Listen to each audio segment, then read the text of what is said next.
In America, more than 4 in 10 adults are obese. In Japan, it's about 1 in 25. Same century, same fast food, same long hours at work, and yet the gap between those two numbers is enormous. And here's the strange part. It isn't what you'd think. Pull the hard data, and it's almost hard to believe. In America, the share of adults who are obese is more than 40%, measured, not guessed. In Japan, it's between 4 and 6%. These are real numbers, from real sources, the kind the slideshow videos never bothered to put on screen. So before we go any further, let's clear away the easy answers. It isn't green tea, and it never really was. It isn't the gym either, because fewer Japanese belong to one than Americans do. What it actually comes down to is 7 things, and every number you'll hear came from published data, not from some expert we quietly invented. And the one that surprises people most isn't a food at all. Here's what I want you to let go of first, because it changes everything that follows. This was never about willpower, or discipline, or some superior gene the Japanese were lucky enough to be born with. People there are not trying harder than you are, and they are not stronger than you are. They simply live inside a system that quietly makes the lean choice the easy one, the default one, the one you'd fall into without ever deciding to. So if you've blamed yourself for years, hear this clearly. The fault was never yours. It was the world built around you. The first reason hides in plain sight, and somehow the biggest videos on this topic walked right past it. The Japanese walk. Their cities are built around legs and trains, not around cars and wide parking lots. A station here, a small shop there, a school just down the road, and suddenly an ordinary day is full of movement nobody ever had to plan. It's exercise that never feels like exercise, folded quietly into the commute, the errand, the long walk home in the dark. Look at the numbers and the picture sharpens into focus. The average Japanese adult walks thousands more steps in a single day than the average American, and never once calls it a workout. You don't decide to move. The city decides for you. Stairs instead of an elevator. A train platform instead of a parking lot. A quiet walk to dinner instead of a slow drive to the window. But walking is only where this story begins. The next 6 reasons are about what ends up on the plate, the exact moment they choose to stop eating, and the quiet thing every Japanese child is taught at lunch. And number 5, the one almost nobody sees coming, is waiting right there in the middle. If walking is the habit you can see, this next one happens somewhere you cannot. It happens quietly, at the table, in a single decision most Americans never even know they are skipping. There is an old phrase Japanese grandparents still murmur before a meal. Hara hachibu. It means stop eating when you are only 80% full. Not stuffed, not uncomfortable, not finishing just because the plate still has food on it. Just 80%. And then you put the chopsticks down. It sounds far too small to matter. But think about what that one rule actually does to your body. Your stomach does not report back to your brain in real time. The fullness signal takes about 20 minutes to arrive. So if you eat until you feel full, you have already sailed past the mark. You do it at breakfast, at lunch, at dinner, every single day for your whole life. Those small overshoots, repeated thousands of times, are how a body slowly grows. The Japanese simply stop before the signal even lands. Done for a lifetime. That one small pause is the difference between a body that creeps upward and one that holds. And the proof of it sits on one small island. On Okinawa, where people live longer than almost anywhere on Earth, researchers studied the oldest generation closely. They found those elders ate only about 1,800 calories a day. That is 10 to 15% less than their bodies strictly needed, and not one of them ever called it a diet. Their typical body mass index sat between 18 and 22. For older Americans, the typical number is 26 or 27. That is the entire distance between lean and overweight, decided by where you put the fork down. The phrase is not really a diet rule. It is something you murmur to yourself before you even lift the chopsticks. It is a quiet reminder to check in with your body halfway through, instead of eating on autopilot until the plate is bare. Your stomach is a muscle, and the more you routinely overfill it, the more it stretches to expect. Stop at 80% often enough, and you simply stop teaching it to want more. It is less about eating little and more about never overshooting in the first place. There is even a hormone behind it, a chemical that screams hunger and only goes quiet once the food has had time to land. Stop at 80%, and you give that signal the head start it needs to catch up with you. On that same island, people routinely live past 100, lean and active into their final years. Their secret was never a superfood. It was a quiet ceiling on how much they ever let themselves eat. And here is the part that should stop you cold. When scientists finally tested this in a careful controlled trial, they cut people's calories by about a tenth. Those people lost 7.5 kilograms over 2 years, with no rule at all about what they were allowed to eat. They did not change the food. They only changed the amount by listening for the moment they were nearly full. It was never really about the food. It was about knowing when to stop. Now look at the plate itself, because the kind of food on it changes everything that follows. A typical Japanese meal is built from things that were grown, caught, or fermented. Fish, rice, soy, seaweed, vegetables, a little pickled something on the side. An American plate, more and more, is built inside a factory. It arrives in a bag, a box, or a wrapper, engineered to be eaten quickly and never quite fill you. And the numbers behind that difference are genuinely hard to believe. In America, nearly 58% of every calorie people eat now comes from ultra-processed food. More than half of the national diet is no longer really food, but a product. In Japan, that same figure is far lower, closer to 38%. That one gap reshapes a whole country's waistline. The Japanese also eat the sea. They eat more than twice as much fish per person as Americans do, around 45 kilograms a year against roughly 22. Rice, not bread, not fries, still anchors most meals. And it is eaten with vegetables and soup, not slathered in oil and sugar. The fish is not just lean protein either. It carries the kind of fats that calm inflammation and keep the body running clean. Soy is everywhere too, in tofu, in miso, in edamame, cheap protein that fills you up without weighing you down. And so much of what they eat was alive and changing once, fermented, not sealed in plastic. Miso, natto, pickles, quietly feeding the gut bacteria that help decide how a body stores fat. And there is a hidden tax buried inside that factory food, paid in sugar. Ultra-processed products carry around 21% of their calories as added sugar, roughly 8 times what plain processed food holds. Across a whole day, that is how the average American takes in about 13% of every calorie as pure added sugar. With little fiber left to slow it down, that food hits the blood like a wave, lifts your sugar, then drops it, and leaves you hungry within the hour. A bowl of rice with fish and vegetables does the opposite, releasing its energy slowly and holding you steady for hours. Whole food carries its own breaks, the fiber and water that quietly tell your body the meal is finished. Ultra-processed food is engineered to do the exact opposite. It is soft, dense, and stripped of the fiber that would have told you to stop. It slides down in minutes and leaves you hungry again an hour later, which is exactly what it was built to do. Real food also tends to spoil, which is really the whole point of it.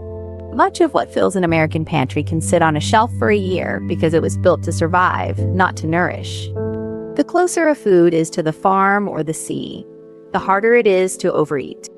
But here is the quiet number sitting underneath all of it. America's daily food supply runs to almost 4,000 calories for every single person. Japan sits much closer to 2,700. That is a gap of more than 1,000 calories, available every day before anyone has decided to eat less.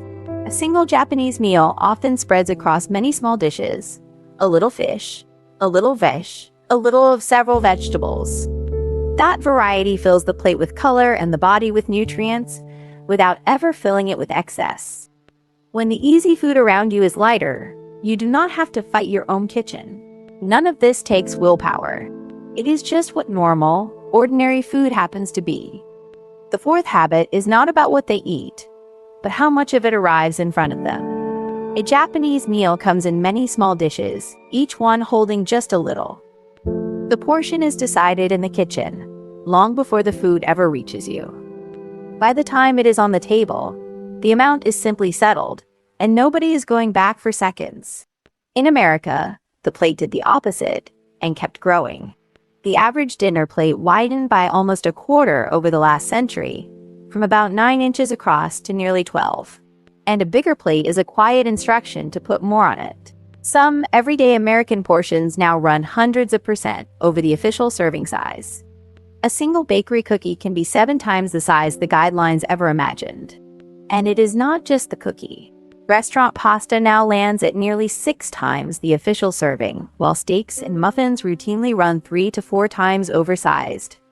The average American restaurant meal alone now carries about 1,200 calories, most of a day's food in a single sitting. And the size of the dish is not some harmless detail. When researchers handed people a smaller plate, they served themselves about 33% less of the main dish. They ate less, and they never once felt deprived. A large review of dozens of separate studies found the very same thing in reverse. Bigger plates, bigger packages, and bigger portions push people to eat 12 to 16% more food every day. 12 to 16% more without ever feeling hungrier, just because the container was larger.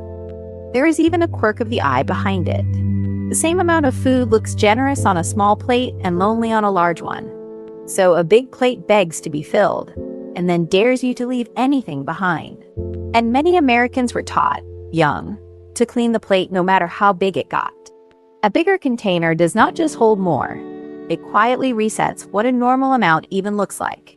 Shrink the dish, and the same trick runs in reverse. A modest serving suddenly looks like plenty. In Japan, leaving the table satisfied but not stuffed is simply normal, never a failure. So in the end, the dishes decide for you, long before hunger ever gets a vote. In Japan, smaller has always simply been the way the table is set. Nobody is dieting, and nobody is counting. You finish the meal, and you finish satisfied, on a fraction of the food. Here is the fifth reason, and it is the one almost nobody sees coming. It is not a food at all. It is something every Japanese child is taught at the lunch table before they are old enough to argue. Japan treats food as a subject, like reading or math. They even passed a national law for it, back in 2005, called shokugiku, which simply means food education. And school lunch is the daily lesson. It is not an afterthought slapped onto a tray and handed through a window. It is a planned, balanced meal, designed by dietitians, the same for every child. Almost 100% of Japanese elementary schools serve a meal exactly like this. Nearly all of the junior high schools do too. And the children themselves run it. They put on aprons, they serve each other, and they clean up afterward, together.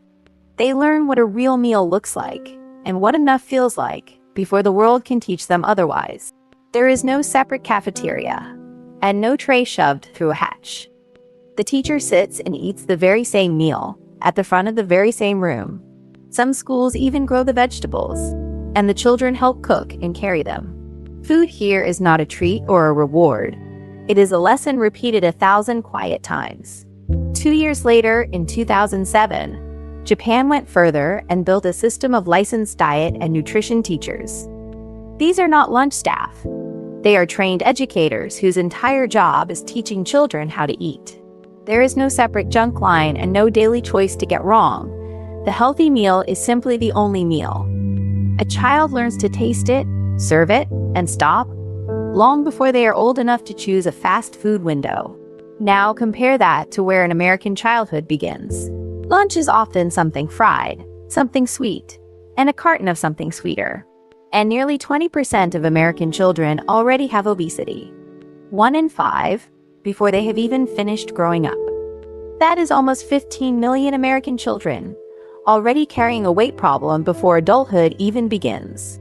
Habits learned at a school desk, repeated every day for years, quietly become the habits of an entire adult life. So one country teaches the lean habit at 6 years old, patiently, every single day. Even cleaning up together teaches that food is something you tend to, not something you grab and forget. The other leaves it to a vending machine in the hallway, and that head start lasts a lifetime. The sixth habit is hiding in plain sight in what they drink all day. In Japan, the default drink is tea or water, and almost never anything sweet. More than 70% of Japanese people drink green tea every single day. It is poured at home, at work, at restaurants, free and unsweetened, all day long. And it carries almost no calories and no sugar at all. In America, the default drink is liquid sugar. It comes in a cup the size of a small bucket, refilled for free, sipped from morning to night. Soft drinks alone are the single biggest source of added sugar in the entire American diet. Around 17% of all the added sugar a person eats comes just from what is in the cup, and sugar dissolved in a drink slips into the blood faster than almost any solid food can. Nearly 90% of Japanese people, by contrast, reach for green tea at least once a week. It is simply the texture of ordinary life there, poured at every meal and almost always unsweetened. Tea asks almost nothing of the body. No surge of sugar, no crash, no quiet calories trailing behind it, and the sheer volume of it is staggering.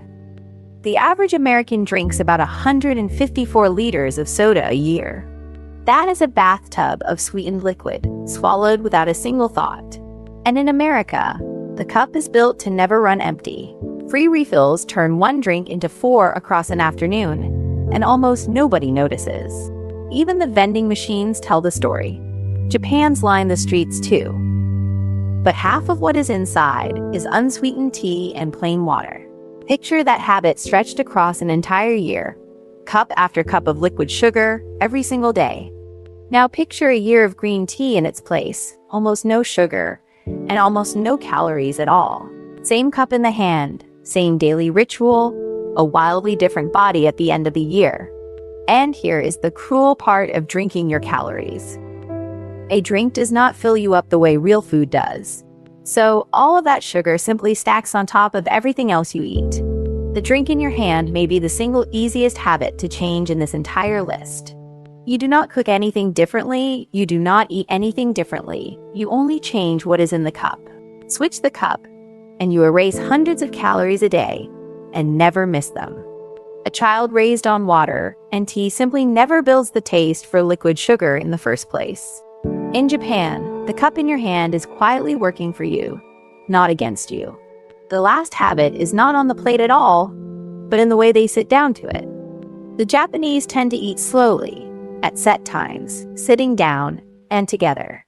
A meal is an event with a beginning and an end, not something done with one hand on the way somewhere. And eating speed turns out to matter far more than almost anyone expects. In a study of nearly 60,000 adults, slow eaters were dramatically less likely to be obese than fast eaters. Their odds of obesity were barely more than half of a fast eater's. It is the same 20-minute lag from before, working in your favor this time. Eat slowly, and the fullness signal arrives while there is still food on the plate. Even eating at a merely normal pace beat eating fast. The protection climbing the slower people went. Slowing down keeps your mouth, your stomach, and your brain in the same conversation, instead of 3 steps apart. Americans, by contrast, eat fast, eat alone, and eat almost constantly. Much of the day is not really meals at all, but grazing. A handful here, a wrapper there, a snack in the car, a bag in front of the television. Among the Americans who eat the most sugar, snacking, not meals, is where about 43% of it sneaks in. Nobody decides to eat all of that, which is exactly the problem. A Japanese meal is usually shared, sat down for, and given its full attention. No screen in one hand, no steering wheel, no chewing on the way somewhere else. When a meal has edges, a clear beginning and a clear end, the body actually registers that it ate. When food is just a constant background hum, it never quite registers and never quite satisfies. When you slow down and sit down, your body finally gets time to catch up with your mouth. Eating together slows everyone down on its own, because a shared meal moves at the pace of talk, not appetite. You talk between bites. The meal stretches out, and the body quietly catches up long before anyone has overeaten. You taste more, and you need less. And the day has a rhythm, with real meals instead of an endless blur of nibbling. There is also a shape to the Japanese day. 3 real meals at roughly set times instead of a steady drip of nibbling. When eating keeps a schedule, the body learns when food is coming and quietly stops nagging for it in between. A meal ends because it is finished, not because a screen went dark or a packet ran empty. That single difference, eating on purpose instead of by accident, quietly decides how much a person eats in a day. Breakfast, especially, almost never gets skipped. In Japan, only about 1 in 7 men skips the morning meal. None of this is discipline. It is just a slower, older way of eating that the rest of the world quietly forgot. So step back and look at all 7 of them together. They walk, because the city is built around their legs instead of their cars. They stop eating at 80% full before the body even asks them to. They eat real food, fish and rice and vegetables, not food assembled in a factory. They serve it on smaller plates and smaller portions, decided before hunger can. They teach their children how to eat before the world can teach them otherwise. They drink tea instead of sugar, all day, every day. And they slow down and sit down and eat together, like a meal is supposed to be. Notice what is missing from that list. Not one of these is a diet. Not one of them takes willpower. Every single one is just the easy, ordinary, default choice, built quietly into the world around them. 7 habits, and not one of them is actually hard. No counting, no banned foods, no hour in a gym you quietly dread. America spends a fortune chasing the fix, 77 million gym memberships and shelves of diet books, and still leads the world in obesity. Japan barely diets at all, rarely sets foot in a gym, and stays among the leanest nations on Earth. The difference was never effort. It was the world each of them was quietly living inside. And that is the real secret. You do not have to try harder than everyone around you. You just have to build yourself a small world that makes the lean choice the easy one. Pick just one of these 7, start it this week, and tell me which one in the comments.